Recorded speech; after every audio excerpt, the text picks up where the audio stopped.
today, we are looking at the Rocketeer for the Super Nintendo. The Rocketeer flew its way on the Super Nintendo in 1992, and it was released by IGS. Fuel up your Super Nintendo with the Rocketeer, fire up your thrusters, and launch ace pilot Cliff Seckard on his most challenging adventure yet. Fly, shoot, or box your way through paratrooping rocketmen, armored flying tanks, and blizzards of bombs. Use his amazing rocket pack to defeat the enemy and rescue his girlfriend Jenny.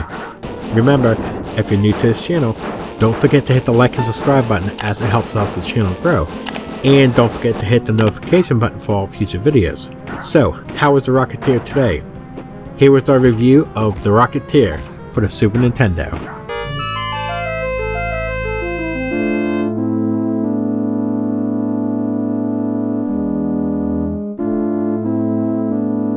Now, I haven't seen the movie since I was a kid, so I'm really not sure how this is close to the movie. So you first start off trying to win a race, and some enemies show up and they try to steal blueprints in order to build their own rocket.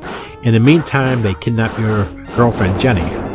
Now it's up to you to recover her and the stolen plans. Now, although the story is really weak for this game, I really liked how the cutscenes were done, sort of like the comic book style.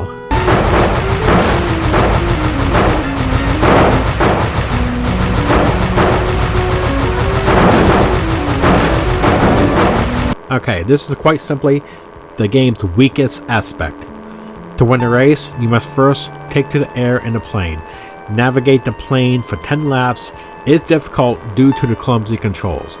I made about 10 attempts before I finally successfully am winning the race, only to reveal you have to win another race, 15 laps. Once you do manage to win this race, you head to the hangar where you fight a bunch of enemies. This scene is done like Operation Morph, where you're overhead view and you're just trying to shoot everything in your path. And in order to avoid being hit, you must move left or right, shooting at everything. Although it doesn't really help all that much, but you can use your rocket pack to help dodge the enemies. Now, once in a while, more health, more lives, and more fuel for your jetpack will randomly appear up. And moving the cursor around, trying to dodge and hit the enemies is easier said than done. Furthermore, it can be challenging just to see enemies because some of them just blend in with the background. Following that, you return to the races, although this time you actually fly as a Rocketeer rather than a plane. However, this is essentially the same race as before. After that, you finally get to fly as the Rocketeer, which might sound like fun, but it's not. In this level, which functions as a shooter, you must dodge enemies while flying around in an attempt to reach the level's end. The same level must be repeated after this, except this time you fly a plane. And these levels are just brutal to get through. If you succeed in finishing these levels to reach the final stage, at this point you're attempting to save Jenny by climbing the ladder while attempting to avoid bombs being thrown at you. You will need to punch enemies who stand in your path, and it's kind of difficult to avoid the enemies' bombs being thrown at you in this section because the controls are pretty bad and your character moves so slow.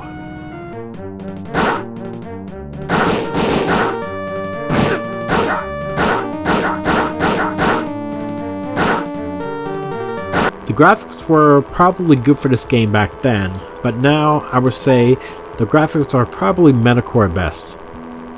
The backgrounds are nothing remarkable, which is unfortunate because most games take the time to create visual appealing backgrounds, and you can still make out everything that's going on and all the characters. They're just really not done that good. And additionally, some of the enemies make it difficult to see them while fighting in the hangar because, like I said before, they just blend right in. A blue background with clouds and blimps is all that can be seen while flying in the air. Now, I have seen Game Boy games with nicer graphics than this. To me, the graphics were very bland.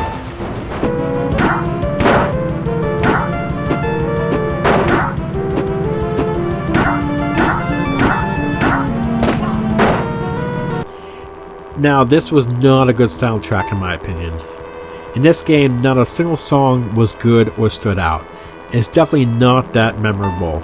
even though it's not the worst soundtrack on the Super Nintendo. The sound effects were not that good either. The sound effects were mostly composed of gunshots or airplanes, but they could have been done so much better.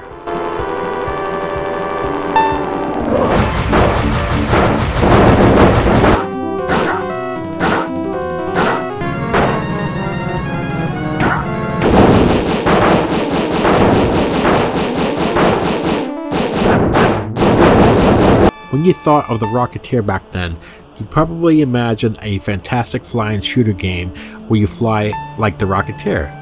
Nevertheless, we ended up with this god-awful game, attempted to profit from the Rocketeer brand. This game's gameplay isn't all that great. The soundtrack is really bad. The auto effects weren't that good either. There's too many racing areas. I really didn't like the story in this game, I just think they could have done it so much better. And the best part was probably the comic book style cutscenes. I really liked the way they did that. Overall, I really wouldn't suggest playing this game. I'm not sure if I would play this game because I really didn't have much fun with it, and I just don't think it was a good game at all. The Rocketeer for the Super Nintendo is getting a 3 out of 10. What did you think about the Rocketeer for the Super Nintendo? That would do it for this episode. We do live streams throughout the week, mostly games from the Xbox or the Nintendo Switch, and we also do retro games throughout the week as well. And remember, if you like this video, give it a thumbs up for your support. Thank you for watching, and I will see you here on the next episode. Have a great day.